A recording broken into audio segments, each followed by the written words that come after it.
Things narcissists will say that you should never fall for.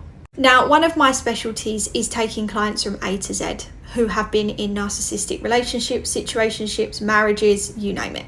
And my psychological training really sits in the chemical aspect, as well as the emotional psychological aspect, but very much the chemical aspect of detaching, of grieving, of getting over what is and what can be one of the most traumatic times of your life. There is no use when trying to heal from a narcissist in relying on your willpower.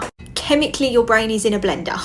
So we have to take it out of that blender. We have to rebalance it so that you don't overthink all the time. You don't question if you're the problem. You don't fear that they're going to go on to be wonderful for someone else. And then ultimately you stop feeling addicted to a person that you know logically is not good for you. But all too often in the process, clients will say, this person has managed to get hold of me and they have said the following. And I always give the following psychological reasons as to why this person has said this to you, A, but B, why you should not believe this, because it is not true. Now, eventually, clients don't even have to question it. The person cannot have access, and if they try to, they feel absolutely nothing. But there are always moments where we're in that purgatory period where we're still healing, where this person tries to reach out. Number one, I'm sorry. Now, their sorry will usually come with a but, and their sorry will not come with how they plan to change, what actionable steps that they're taking, nor does it come with full accountability. A true narcissist cannot feel authentically sorry. So it is literally impossible in that moment when they are saying, I am sorry, that they actually feel it. It is a bargaining chip. It is something they are using to get what they want. More manipulation. There will be no empathy, it will be a game. They're giving you what they think you want more than anything in the world. And for lots of clients, it is what they want. What they want more than anything at the beginning of their healing journey is for this person to see the way they treat them, see how unacceptable it is, feel genuinely bad for it, and change it. All of which is near on impossible. But it's what you want. They know what you want. They know you crave that sorry, you crave that validation. And so they will dangle it above you like a carrot, knowing that if all else fails, they'll show some false empathy, they'll say I'm sorry with nothing backing it up, and that will be enough to reel you in. And once you're in, you're further into that quicksand every single time. Number two, I miss you. Do they miss you as a human being? No. Do they miss what you supplied for them or the control that they had over you? Yes. Do they miss the ego boost that you give them?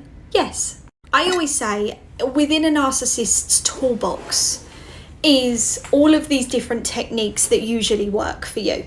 The I'm sorry might be one of the first. The crying might be the second. There will be these things that they use. And one of the things that so many clients will say when they're, again, at the very beginning of their journey of detachment and chemical detachment is, do you think they miss me? Do you think they ever cared? We are so sitting on this tightrope of desperately wanting love, care, affection, validation from this person. And they know that. So when they drop the I miss you bomb, it fills the brain with such positive chemical spikes. All logic leaves the building and back we go. They're not missing you as a human being. And that isn't because you're not a wonderful human being, but that's because they wouldn't miss anyone as a human being. They miss the things that people give them. They miss what somebody can supply, almost like you're an ATM. They miss this person because they give them an ego boost. They miss that person because they give them finances. They miss this person because they're there for them all the time and they're able to manipulate them. Everyone's an ATM, everyone's a transaction. And that's what is so difficult for so many clients, is accepting that, because that feels so incredibly personal and painful.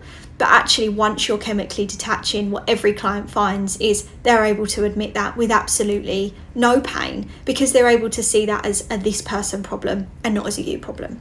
Number three, can we talk? No, we cannot.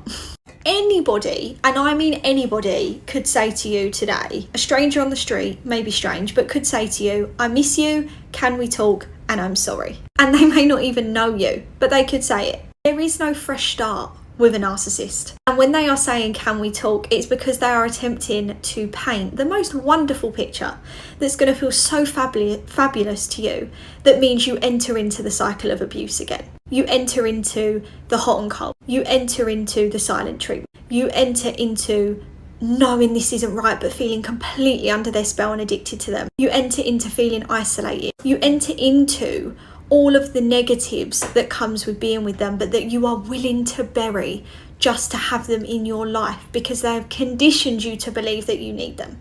There is nothing left to talk about when you come to acceptance that you have been with somebody on the narcissistic spectrum. The only thing left to do is chemically detach, psychologically heal, and rebuild your psychology. And with that comes complete indifference to this person, where it wouldn't matter if they said all the things you wanted to hear and times it by 1,000,000. You would feel nothing.